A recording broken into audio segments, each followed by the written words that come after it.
미국에는 나스닥, 우리나라엔 코스닥이 있다면 뉴스쇼에는 뉴스닥이 있습니다. 뉴스쇼 증권시장 뉴스닥. 오늘도 세미래정책연구소 허성모 소장님 어서 오세요. 네, 반갑습니다. 바른정당의 이준석 노원병 당협위원장 어서 오십시오. 네, 안녕하세요. 석을 강하게 읽으십니다. 오늘 조심해야 됩니다. 지금 뉴스 보시는 분들 실시간 검색어에 네. 이준서라는 인물이. 그러니까요. 뜨거운 뉴스의 인물인데 이준서, 이유미. 우리 나오신 분은 이준석 위원장. 네. 저희가 사실은 이제 뉴스닥 하기 하루 전날은 PD가 전화를 드리잖아요, 두 분께. 그렇죠. 네. 상한가, 하한가 누구 고르셨어요? 이 전화를 하는데 어제처럼 하루에 여러 번 바뀐 날 없었죠. 예, 그렇죠. 처음이죠. 야, 정말 숨가쁘게 뉴스가. 진짜. 근데 이게 우리나라가 좀 잘 되려면은 예. 상한가 거리가 많아져야 되는데 하한가 거리가 진짜 많아져가지고. 하한가가 계속 바뀌어요. 전체적으로 이 정치권 시장 자체가 지금 뭐 몰락 중입니다, 지금. 그러니까 지금 웃으면서도 참 씁쓸한 웃음입니다. 하한가가 자꾸 이 경신이 되는 하한가 기록이. 자, 하한가 얘기부터 들어가 보죠. 이준석 위원장 누구 골라오셨습니까? 저는 뭐 이번에 자유한국당 전당대회 지금 진행되고 있는데요. 어제 보면 좀 뭐 설전이 벌어지지 않았습니까? 벌어졌습니다. 예, 원유철 후보와 또 홍준표 후보 간에 뭐 서로 박차고 나간다든지 이런 일들이 생겼는데 예. 그래서 자유한국당 전당대회를 우선 꼽았습니다. 하한가 자유한국당 전당대회. 화성모 소장님. 예, 뭐 저는 뭐 뉴스에 오늘 아침 엄청 나왔는데요. 네. 국민의당 검증팀. 예. 오늘 뭐 올릴 수밖에 없는 상황이 그렇죠. 됐어요. 국민의당 검증팀. 어떤 얘기부터 해볼까요? 국민의당 검증팀 얘기부터 좀 해보죠. 국민의당 검증팀. 앞서서 이상돈 의원 인터뷰 여러분 오시면서 들으셨을 거예요. 한심하고 창피하다. 하지만 지도부가 알았을 가능성은 이상돈 의원이 보시기에는 적다. 그러면 이유미 씨는 왜 긴급 체포되면서 당이 지시한 거다라고 이렇게 카톡을 남기고 갔을까? 제가 질문 드렸더니 이유미 씨는 그렇게 알았을 수 있다. 왜냐? 이준서 당시 최고위원이 당 지시라고 얘기하면서 했을 가능성이 있다. 충분히 가능성이 있죠. 그렇게 보세요. 그리고 이준서 최고위원도 자기 혼자 그걸 기획하고 지시하고 이랬을 가능성은 저는 조금 약하다고 봅니다. 누군가 또 다른 사람하고 언론했을 가능성도 있다. 물론 그 뭐 수사해보면 나오겠지만. 예. 그러니까 뭐 그것이 뭐 최고위 누군가가 아니더라도. 예. 자기 비슷한 주변하고 같이의 논의는 있었을 가능성이 조금은 있다고 생각합니다. 이런 어마어마한 일을 저지르면서. 예. 혼자 기획하고 혼자 지시하고 그랬을까? 이런 어마어마한 일을. 이거는 정말 민주주의 근간을 흔드는 공작 정치 중에 대표적인 조작 사례잖아요. 그런 말입니다. 그걸 그 젊은 친구가 그렇게 무모하게 저는 그 쉽게 납득이 잘 안 가는 부분이. 그러니까 이게 선거판에 끼면요. 보통 이제 보고 안 하고 자기가 먼저 일을 벌인 다음에 나중에 뭐 혹시 결과가 좋으면은 뭐 나중에 좀 뭘 달라고 하는 이런 사람들이 있어요. 솔직히 말씀드리면은. 그게 대표적인 사례 중에 하나가 예전 2011년에 났던 그 서울시장 재보궐선거에서 디도스 사건 아닙니까? 디도스 최구식 의원. 그때도 보면 디도스 사건을 최구식 의원이 지시했느냐 아니면 당 지도부가 또 지시했느냐를 갖고 뭐 공방이 많았고. 맞아요. 뭐 당 지도부가 지시했다고 볼 만한 의심점도 있었습니다만은 검찰 수사, 특검 수사 다 해봐도 결국에는 그게 자체 좀 공을 노린 나중에 포상을 노린 그냥 자체 범행이었다라고 나온 것처럼 이번에도 저는 제가 직접 안철수 의원이랑 선거를 치러 가서 그런지 모르겠는데 이분이 굉장히 선거법이라는 거 조심하는 분이에요. 아 그래요. 지역구 선거할 때도 굉장히 조심했어요. 어지간하면 좀 관행처럼 넘어가는 어떤 선거법 위반 사항들도 다 체크하는 분이기 때문에 아마 이게 보고가 올라갔으면은 그러니까 고지고대로 보고가 올라갔으면은 뭐 안철수 의원이 해라라고 했을 리는 없다 봅니다. 그런데 아까 말한 것처럼 지도부 선까지 갔느냐 또는 선거하다 뭐 선대위 관계자까지 갔느냐 이런 건 저도 국민의당 내부 사정을 잘 모르기 때문에 확신이 없습니다만 그렇죠. 만약에 선대위 정도 레벨에서 지시가 내려졌다. 그럼 이거는 뭐 솔직히 말하면은 당 자체가 뭐 책임을 져야 하는 상황입니다. 이거. 아니 뭐 조작 지시를 선대위가 직접 하지는 않았겠지만 뭐 그렇게 믿고 싶고 그러나 이제 뭐 이준서라는 분이 누군가 하고 의논했을 가능성은 남아있다. 이렇게 보고 또 그걸 이제 지시하면서 당의 지시로 이렇게 이야기했을 수가 있는데 이런 어마어마한 일을 그걸 조작을 한다는 게 이 젊은 분들이 저는 뭐 정말로 상식적으로 이해가 안 되는. 아까 이상돈 의원은 광팬이다라고 표현하더라고요. 광팬이 벌인 어떤 일, 굉장히 무모한 일 아니냐. 근데 이제 거기 검증을 할 때 거기 국민의당에도 아주 뭐 스타 검사 출신 두 분이 계시잖아요. 그렇죠. 이영주 의원하고 김경진 의원. 이런 분들 수사를 오래 해보신 분들이기 때문에 탁 들으면 이게 뭔가 아니다 기다 이게 판단이 어느 뛰어난 분들인데 이렇게 전혀 걸러지지 않고 나왔다는 것도 정말 너무 이상하고 그러니까 이제 결국은 선거에 매몰되다 보니까 이렇게 오버해서 갔을 수도 있고 일일이 걸러내지 못할 수도 있지만 그럼에도 불구하고 조금은 석연치 않다. 왜냐하면은 지금 이 이유미 씨가 어쨌든 카이스트에서 그 안철수 제자였어요. 씨의 제자였다는 거 아닙니까? 의원의 그죠. 전 의원님의 제자고. 맞습니다. 뭐 그렇다면은 이게 이제 또 보통 관계가 아니잖아요. 또 이준수 씨도 어쨌든 안철수 전 대표가 영입한 청년 뭐로서의 대표적인 인물이고 최고위원까지 그렇게 돼 있고 그러니까 그렇죠. 그러면은 이제 안철수 대표가 뭐 직접 개입하거나 뭐 그럴 리는 전혀 없는 것이고 그러지도 않겠지만 어쨌든 그쪽에서 모였던 사람들의 뭐 과다한 방식의 이런 것들이 민주주의 기본 질서가 뭔지도 생각하지 않고 했다 이런 판단이 있습니다. 그런데 이제 거기에서 핵심은 검증팀이 상대 후보인 문재인 후보 유력한 후보를 검증하기 위해서 열심히 뛰는 건 좋은데 당연히 검증을 해야 되죠. 그런데 내부 검증을 너무 안 하는 거죠. 내부 검증을 안 하고 막바지에 이제 몰리니까 이게 막바지에 나왔거든요. 그렇죠. 막바지에 몰리니까 검증 없이 일단은 터뜨리고 봤다는 이 지점에서 자유로울 수가 없는 거예요. 자유로울 수가 없고 책임을 져야 되는 상황까지 몰린 거예요. 그러니까 이게요. 저도 정치권에서 이제 뭐 사람들 네거티브하고 이런 거 옆에서 보면 느끼지만은 이 정도 사안이면요. 진짜 누구 녹취가 뜨고 이런 사안 정도면요. 최소한 예를 들어 그 중간에 그 문고리 했던 사람이 누군지 모르겠지만은 이런 게 제보가 들어왔다. 그럼 가장 먼저 묻는 게 뭐냐면은 그래 그럼 이 파슨스 스쿨단이 누구냐?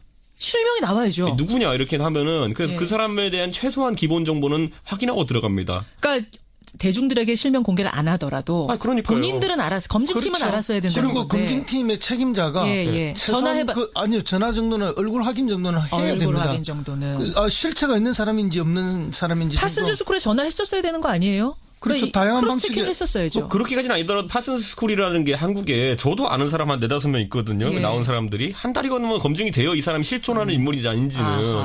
그리고 이 정도라면 제 생각에는 충분히. 그래서 저는 약간 이상하다 생각했던 게 이 파슨스 스쿨에 있는 분이 만약에 막판에 이제 이 제보를 한 거잖아요. 그렇죠. 저는 이 음성 처음 떴을 때 이분이 진짜 나타날 수도 있겠구나 한번. 왜냐면 몇 명 안 되니까. 그게 뭐냐면 이제 뭐 누가 밝혀낸다는 게 아니라 본인이 이런 공익 제보를 했으면 나중에 실제 모습을 드러낼 수도 있겠구나 선거 때라는 생각했는데 그렇게까지는 안 가는 건 뭐 저도 약간 이상한 생각이 들었거든요. 이렇게 왜냐하면은 그 방금 이야기가 옳은 게 그 당시 이제 민주당 쪽에서 그런 녹음을 대화를 할 사람이 누군지 짐작이 간다. 뭐 사람이 너무 제한적이니까. 만약에 했다면은 어떤 사람일 것이다라는 것까지 이야기를 하면서 공개하라고 요구를 했잖아요. 제가 생생히 기억하는 게 송모 씨라는 사람이 나타납니다. 내가 파슨스 출신인데 그 당시 한국인 6명 있었다.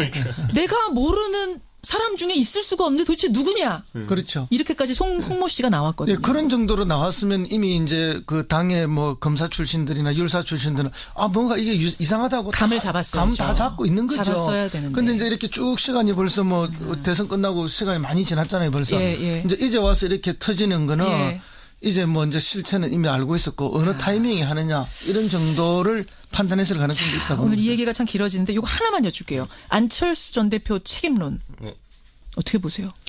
일단 뭐 도덕적 책임론, 정치적 책임론은 반드시 있는 것이죠. 국민의당은 어떻게 될까요? 어느 정도 타격을 저는 이게 만약에 선대위 레벨에서 누가 지시하는 사안이라 그러면요. 저는 그 사람들은 정계 은퇴해야죠. 그 사람들은. 그 정도까지. 그 사람들은 이건 뭐 정계 은퇴 정도가 아니라 사법 처리되는 거죠. 정치의 기본 룰이라는 게 진짜 우리가 뭐 칼로 싸우기로 한 다음에 갑자기 혼자 총을 꺼내든 건데 이건 룰 위반이에요. 이거는. 룰 위반. 중대한 사건이라는 말씀. 일파만파 커지고 있습니다. 자, 일단 여기까지 듣고 이준석 위원장의 하한가 자유한국당 전당대회 여기도 뜨거워요. 조금 전에 이혜원 대표와도 잠깐 얘기 나눴습니다만 그 책 얘기 때문에 꼽으신 거죠? 그렇죠.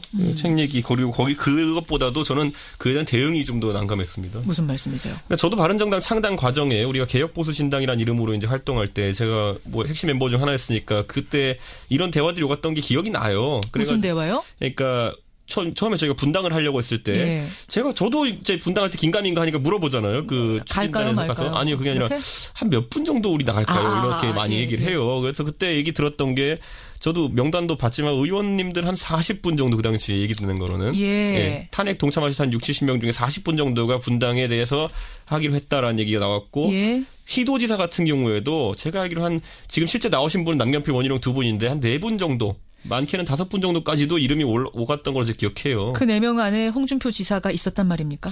뭐 굳이 제가 따로 하지 않겠습니다. 아니 이건 홍준표 지사한테 직접 들은 건 아니지만 이제 그 당시 소문으로는 있었다는 얘기입니까? 소문으로는 다 있었죠. 소문으로는 있었다는 소문이 얘기예요? 있었고 그래서 물론 제가 뭐 이 이야기를 여러 자리에서 또 들었기 때문에 그리고 실제 그 40명이라는 명단이 실제로 상당히 그 맞았던 것이 하도 이게 명단이 오락가락하니까 저희 30명 나올 때는 어떻게 했냐면은 아예 저희 추진단에서 모여가지고 오늘 문 잠그고 여기 쓸 사람을 쓰고 말 사람 말자 해가지고 그날 명단이 30명 확정된 건데 실제 이름이 오가고 회의에 나오고 이랬던 사람 40명까지 됐어요. 그런데 이제 홍준표 지사가 거기 가려고 했었다 하는 이런 거에 대해서 저는 뭐 약간의 신빙성이 있다라고 느끼는 게 홍준표 지사가 맨 처음 정치에 입문할 때도 김영삼 대통령이 하던 그 신한국당으로 가려 했던 것이 아니고 꼬마 민주당으로 오려고 이야기가 거의 다 되었다가 하루 이틀 사이에 번복하고 절로 가버린 거거든요. 그러니까 이제 정치적 선택을 하는 데 있어서 유불리를 굉장히 많이 판단하고 결정적인 순간에 판단을 뒤집을 수 있는 그런 전례를 입문할 때도 보여줬기 때문에 이럴 가능성이 있다. 그러니까 이제 정병국 의원은 소문 정도가 아니라 이준석 위원장은 소문을 들으셨다 했는데 소문이 아니라 내가 직접 들었다. 바른정당에 오려고 타진하는 얘기를 직접 들었다라고 책에 쓴 거고 홍준표 전 지사는 나 그런 적 없다. 거짓말이다. 법적 대응까지 하겠다. 이렇게 지금 얘기가 가고 있어요. 법적 대응이야 뭐 하시면 되는데 사실 정치인들이 사실 웬만하면은 핸드폰을 두 가지가 있습니다. 뭐요? 뭐랄까요? 좀 해킹이나 아니면 도감청 우려하는 분들은 아이폰 쓰시고요. 아니면 또 그 녹음 같은 거, 자동 녹음 같은 거 활용하시는 분은 안드로이드 쓰시거든요. 근데 정병국 대표 안드로이드 쓰시거든요. 녹음이 자동 녹음 깔려 있겠죠, 어플. 그러니까 전 어떻게 될지 이제 봐야죠, 이제. 녹음이 있을 거다. 그 정도 되니까 책에 썼을 거다. 하는 분도 그렇게 뭐 의도적으로 녹음했다가 아니라 하는 분도 있고 아닌 분도 있지만은 자동으로. 보통 안드로이드 쓰시는 분들은 그 티저나 이런 거 깔아가지고 자동 녹음 하시는 분도 있어요. 근데 최소한 녹음이 아니더라도 그 당시에 통화 기록들은 있을 거 아닙니까? 이거는 다 있죠. 그러니까 이게 저는 저도 전혀 모르는 상황이지만은 정병국 대표님이 실언을 이렇게 막 하시는 분은 아닙니다. 오히려 할 말을 좀 안 해서 문제지. 없는 말을 알겠습니다. 없는 말을 막 하는 분은 아닙니다. 이게. 야, 오늘 하한가 정말 뜨겁네요. 자유한국당 전당대회 지금 원유철 홍준표 지사가 그 책 때문에 정병국 의원 책 때문에 막 그야말로 싸움이 치열해지고 있어요. 하한가로 꼽으셨고 국민의당 검증팀 꼽았습니다. 상한가 가보죠. 상한가. 하한가가 워낙 뜨거워서 상한가 좀 김 빠질 것 같은데. 허성모 소장님 상한가 누굽니까? 모처럼 윤석열 중앙지검장을 한번 꼽았습니다. 윤석열 지검장. 이준석 위원장. 저는 빅터차, 주한미대사 내정자도 아니고 이제 좀 하마평이 오르고 있죠. 그래요. 허성모 소장님, 윤석열 지검장 상한가 주셨어요? 지금은 이제 국정농단 사건의 이제 수사가 마무리가 되면서 지금 재판 중에 있잖아요. 그 이제 재판과 관련해서 공소유지 부분에 대해서는 이제 국민들이 좀 걱정도 많이 하고 있고 잘하고 계신가 하는 이런 우려들이 있는 건 사실입니다만은 어제 이제 본격적으로 이제 언론에 나오기 시작했던 게 그 프랜차이즈 사업자들에 대한 수사가 하나 터졌어요. 미스터 피자. 그렇죠. 미스터 피자 부분인데 이게 이제 그동안 우리 프랜차이즈 사업 하시는 그 가맹점주들이 굉장히 힘들었잖아요. 맞아요. 그거는 이제 본점이 너무나 갑질을 하기 때문에. 그래서 이 점주들은 사실상 그 현대판 노예 내지는 현대판 신소작인이라고 우리가 이야기할 정도로 어려움이 많았는데 그래서 이런 갑질에 대해서 이제 제대로 검찰이 한번 나선 게 아닌가. 그래서 우리의 공정하지 못한 시장경제 질서를 좀 공정하게 잡아주는데 윤석열 지검장이 역할을 해줬으면 좋겠다는 그런 바람이 있고요. 지금은 이제 총장이 없잖아요. 그렇죠. 그런 상황에서는 서울중앙지검장의 역할이 또 특별히 중요하니까 맞습니다. 그런 기대를 한번 해봅니다. 근데 의아하게 이제 생각하시는 분들은 뭐냐면 사실은 윤석열 지검장이 되고 나서 거학에 대한 수사, 정치적인 이슈에 대한 수사라든지 재벌 수사 이런 거 먼저 하실 줄 알았는데 미스터 피자 갑질부터 수사를 하시니까 이게 왜 의미가 있는 건가? 이제 미스터 피자 자체가 거대한 기업 이런 건 아니지 않습니까? 그렇지만은 상징성은 있는 것이고 그리고 지금 우리 한국 경제가 전부 이런 구조로 가벌 구조로 만들어지고 있거든요. 사실은 미스터 피자 이런 거는 가맹점 사업으로 되어 있지만 그런 거 말고 대기업도 전부 다 그런 방식으로 수많은 사업들을 하고 있습니다. 그렇죠. 그리고 이게 이제 지금 마지막에 이제 이렇게 소작인들이 소작료를 올려서 빼들어가듯이 지주들이 뭐가 있는가 하면은 인테리어 사업이라는 게 있어요.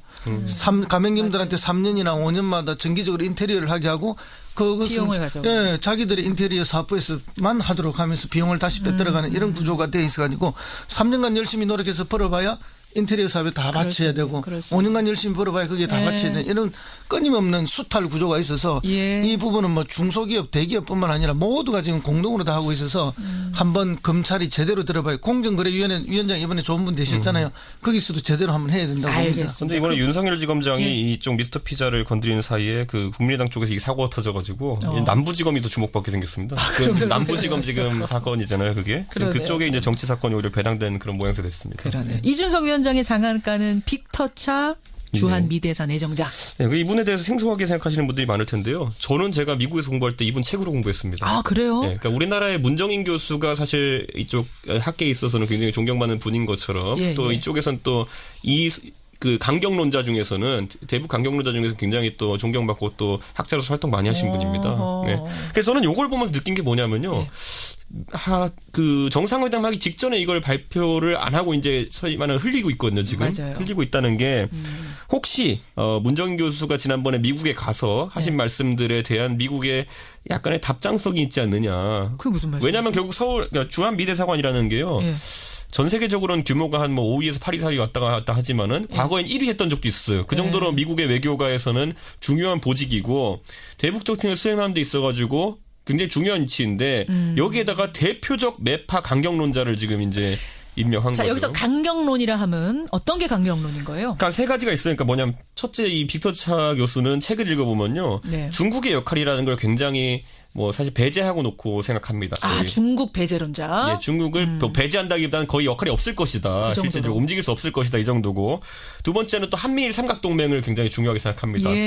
그리고 세 번째는 비핵화를 전제로 한 대화를 하기를 추구하는 사람이거든요. 북한에 대해서 비핵화 해야지 우리가 대화할 거다. 이런 논자. 이 세 가지 노선 중에 적어도 중국의 역할을 좀 작게 보는 것과 그리고 비핵화 전제 대화라는 것은 지금의 문재인 정부 입장과는 약간 배치되는 부분이 있거든요. 그러면서 트럼프 입장하고는 일치하네요. 그렇죠. 그렇기 때문에 이게 단순히 지금 아직까지 뭐 내정자 신분도 아니고 흘리는 단계이다 보니까 이게 뭐 기싸움의 일환인지 이런 거는 좀 지켜봐야겠지만은 아마 이분이 만약에 진짜 대사로 임명된다고 한다면은 트럼프 정부는 어쨌든 강경론으로 간다라는 의지를 좀 읽을 수 있는 부분인 것 같습니다. 근데 조금 제가 이해가 안 되는 것은 중국의 역할을 뭐 최소화한다 내지는 배제한다는데 지금 트럼프 행정부는 중국의 가장 큰 역할을 요구하고 있잖아요. 그런데 이제 트럼프가 지난주에 이제 트위터에 트윗을 올린 게 뭐냐면요. 중국이 열심히 했다는 것은 알겠다. 북한에 대해서. 여러 하고 올렸어요. 지금까지 열심히 한 건 인정해 줄게. 근데 성과가 좋지 않다는 것을 이제 우회적으로 이야기한 거니까요. 그런데 이제 이 경우에 어떤 경우라도 중국의 뭐 북한에 대한 정책은 언제나 바뀌지 않는 순망치안이잖아요. 결국은 아무리 우리가 제재를 해도 중국은 북한에 대한 숨구멍을 열어주기 때문에 이제 그런 것 때문에 중국에 대한 역할을 최소화하면 그런 현실론이죠. 현실론을 이야기하는 것 같습니다. 한미 정상회담 이번 주에 있잖아요. 그거 끝나고 나서 이 얘기는 좀 더 해봐야겠어요. 중요한 부분이어서 일단 여기까지 오늘 뉴스닥은 정리를 해보겠습니다. 다음 주는 또 얼마나 하한가 가지고 치열할까 생각이 들 정도로 전국이 빠르게 바뀌고 있습니다. 뉴스닥 두 분 수고하셨습니다. 감사합니다. 허성무 소장, 이준석 위원장이었습니다. 엄청 나왔는데요. 국민의당 검증팀. 오늘 뭐 올릴 수밖에 없는 상황이 됐어요. 국민의당 검증팀. 어떤 얘기부터 해볼까요? 국민의당 검증팀 얘기부터 좀 해보죠. 국민의당 검증팀. 앞서서 이상돈 의원 인터뷰 여러분 오시면서 들으셨을 거예요.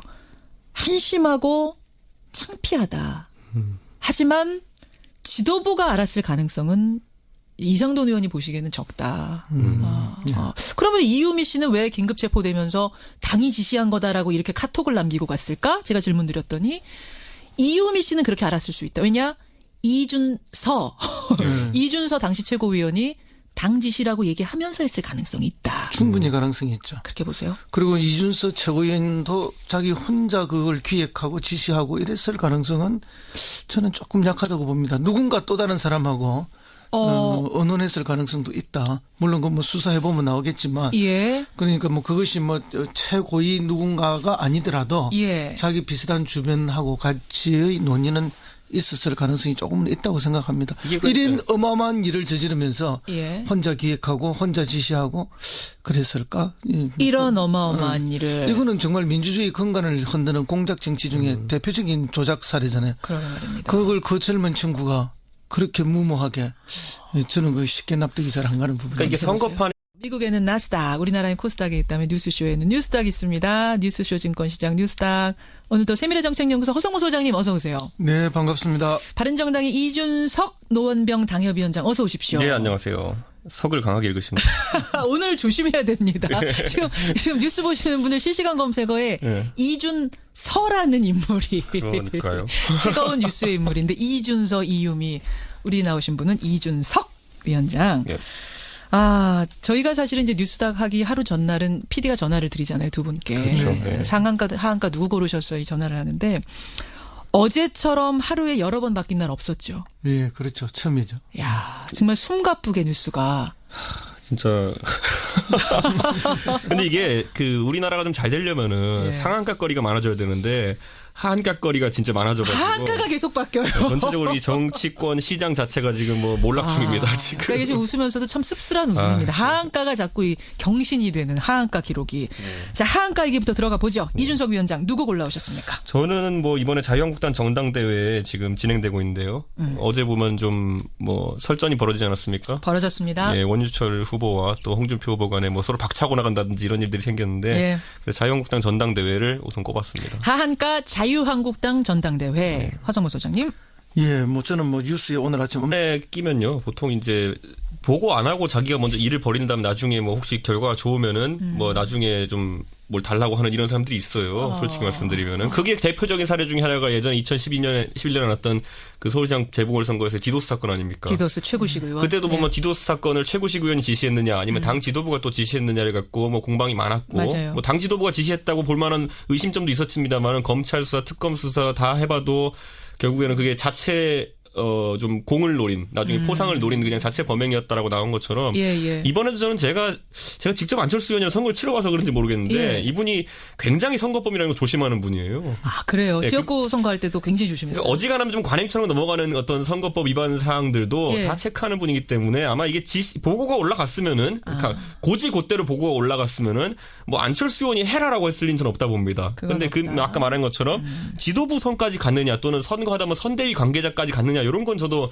국민의당 내부 사정을 잘 모르기 때문에 확신이 없습니다만 그렇죠. 만약에 선대위 정도 레벨에서 지시가 내려졌다. 그럼 이거는 뭐 솔직히 말하면 당 자체가 뭐 책임을 져야 하는 상황입니다. 이거. 아니 뭐 조작 지시를 선대위가 직접 하지는 않았겠지만 뭐 그렇게 믿고 싶고 그러나 이제 뭐 이준서라는 분이 누군가하고 의논했을 가능성은 남아있다. 이렇게 보고 또 그걸 이제 지시하면서 당의 지시로 이렇게 이야기했을 수가 있는데 이런 어마어마한 일을 그걸 조심히 이런 건 좋은데 당연히 검증을 해야 되죠. 그런데 내부 검증을 너무 안 하는 거죠. 내부 검증을 안 하고 막바지에 이제 몰리니까 이게 막바지에 나왔거든요. 그렇죠. 막바지에 몰리니까 검증 없이 일단은 터뜨리고 봤다는 이 지점에서 자유로울 수가 없는 거예요. 자유로울 수가 없고 책임을 져야 되는 상황까지 몰린 거예요. 그러니까 이게요. 저도 정치권에서 이제 뭐 사람들 네거티브하고 이런 거 옆에서 보면 느끼지만은 이 정도 사안이면요. 진짜 누구 녹취가 뜨고 이런 사안 정도면요. 최소한 예를 들어 그 중간에 그 문고리 했던 사람이 누군지 모르겠지만은 이런 게 제보가 들어왔다. 그럼 가장 먼저 묻는 게 뭐냐면은 그래 그럼 이 파슨스쿨단이 누구냐? 실명이 나와야죠. 누구냐 이렇게 하면은 그래서 그 사람에 대한 최소한 기본 정보는 확인하고 들어갑니다. 그러니까 대중들에게 실명 공개를 안 하더라도 본인들은 검증팀은 그렇죠. 알았어야 된다는 건데. 그리고 검증팀의 책임자가 전화해봐. 전화 정도는 얼굴 확인 정도는 해야 됩니다. 얼굴 확인 정도는. 실체가 있는 사람인지 없는 사람인지. 파슨스쿨에 전화했었어야 되는 거 아니에요? 그렇죠. 다양한 방식이 했었어야죠. 뭐 그렇게까지는 아니더라도 파슨스쿨이라는 게 한국에 저도 아는 사람 한 4-5명 있거든요. 나온 사람들이 한 달이 건너면 검증이 돼요. 이 사람이 실존하는 인물인지 아닌지는. 그리고 이 정도라면 제 생각에는 충분히. 그래서 저는 약간 이상하다 생각했던 게 이 파슨스쿨에 있는 분이 만약에 막판에 이제 이 제보를 한 거잖아요. 그렇죠. 저는 이 음성 처음 떴을 때 이분이 진짜 나타날 수도 있겠구나 한번. 왜냐면 몇 명 안 되니까. 그게 뭐냐면 이제 누가 밝혀낸다는 게 아니라 본인이 이런 공익 제보를 했으면 나중에 실제 조작을 한다는 게 이 젊은 분들이 저는 뭐 정말로 상식적으로 이해가 안 되는. 아까 이상돈 의원은 광팬이다라고 표현하더라고요. 광팬이 벌인 어떤 일, 굉장히 무모한 일 아니냐. 근데 이제 거기 검증을 할 때 거기 국민의당에도 아주 뭐 스타 검사 출신 두 분이 계시잖아요. 그렇죠. 이영주 의원하고 김경진 의원. 이런 분들 수사를 오래 해보신 분들이기 때문에 딱 들으면 이게 뭔가 아니다 기다 이게 판단이 오는 뛰어난 분들인데 이렇게 전혀 걸러지지 않고 나왔다는 것도 정말 너무 이상하고 그러니까 이제 결국은 선거에 매몰되다 보니까 이렇게 오버해서 갔을 수도 있고 일일이 걸러내지 못할 수도 있지만 그럼에도 불구하고 조금은 석연찮다. 왜냐하면은 지금 이 이유미 씨가 어쨌든 카이스트에서 그 안철수 제자였어요. 씨의 제자였다는 거 아닙니까? 의원의 그죠. 전 의원님의 제자고. 맞습니다. 뭐 그렇다면은 이게 이제 또 보통 관계가 아니잖아요. 또 이준수 씨도 어쨌든 안철수 전 대표가 영입한 청년 뭐로서의 대표적인 인물이고 최고위원까지 그렇게 돼 있고 그러니까 그렇죠. 그러면은 이제 안철수 대표가 뭐 직접 개입하거나 뭐 그럴 리는 전혀 없는 것이고 그러지도 않겠지만 어쨌든 그쪽에서 모였던 사람들의 뭐 과다한 방식의 이런 것들이 민주주의 기본 질서가 뭔지도 생각하지 않고 했다. 이런 판단이 있습니다. 그런데 이제 거기에서 핵심은 검증팀이 상대 후보인 문재인 후보, 유력한 후보를 검증하기 위해서